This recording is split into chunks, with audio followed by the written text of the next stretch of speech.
ಎಲ್ರಿಗೂ ಜೈ ಭೀಮ್ ಬಂಧುಗಳೇ. ಏನು ಈ ಏಪ್ರಿಲ್ ತಿಂಗಳು 14ನೇ ತಾರೀಕು ರಾಜ್ಯಾದ್ಯಂತ ವಿಶ್ವಾದ್ಯಂತ ಸಂವಿಧಾನ ಶಿಲ್ಪಿ ಪ್ರಜಾಪ್ರಭುತ್ವದ ಪಿತಾಮಹ ಡಾಕ್ಟರ್ BR ಅಂಬೇಡ್ಕರ್ ಅವರ ಜನ್ಮ ದಿನೋತ್ಸವವನ್ನು ಆಚರಣೆ ಮಾಡ್ತಾಯಿದ್ದೀವಿ.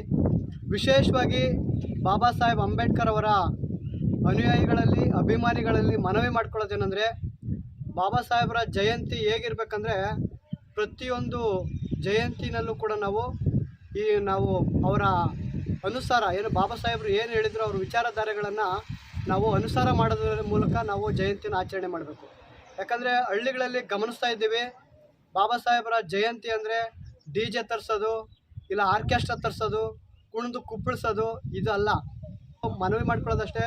ಪ್ರತಿ ಹಳ್ಳಿಗಳಿಗೂ ಕೂಡ ಒಂದಷ್ಟು ಜನ ಇರ್ತಾರೆ, ನಮಗೆ DJ ಬೇಕು, ಆರ್ಕೆಸ್ಟ್ರಾ ಬೇಕು ಅಂತಂದು ಹೇಳ್ತಾ ಇರ್ತೀವಿ.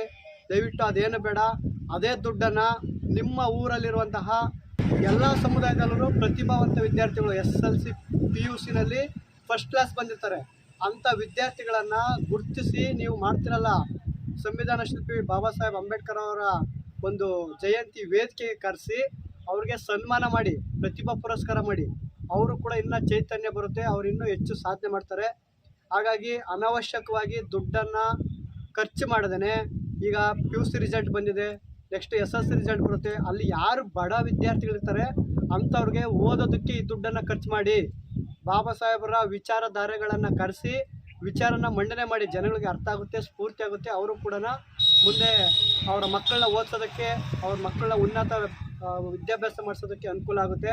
ವಿಶೇಷವಾಗಿ ನಮ್ಮ ಪಾವಗಡ ತಾಲೂಕಿನ ಎಲ್ಲ ಜನತೆಯಲ್ಲಿ ಮನವಿ ಮಾಡ್ಕೊಳ್ತಾ ಇದ್ದೀನಿ, ಬಾಬಾ ಸಾಹೇಬರ ಜಯಂತಿಗೆ ಅನಾವಶ್ಯಕವಾಗಿ ದುಡ್ಡು ಖರ್ಚು ಮಾಡಿಬಿಡಿ, ಒಳ್ಳೆ ವಿಚಾರಧಾರೆಗಳನ್ನು ಕರೆಸಿ ವಿಚಾರ ಮಂಡನೆ ಮಾಡಿಸಿ, ಜೊತೆಗೆ ವಿದ್ಯಾರ್ಥಿಗಳಿದಾರಲ್ಲ ಅವ್ರಿಗೆ ಒಂದಷ್ಟು ಶಿಕ್ಷಣಕ್ಕೆ ನೀವು ಪ್ರೋತ್ಸಾಹ ಮಾಡಬೇಕಂತ ಎಲ್ಲರಲ್ಲೂ ಮನವಿ ಮಾಡ್ಕೊಳ್ತಿದ್ದೀನಿ. ಜೈ ಭೀಮ್, ನಮೋ ಬುದ್ಧಾಯ.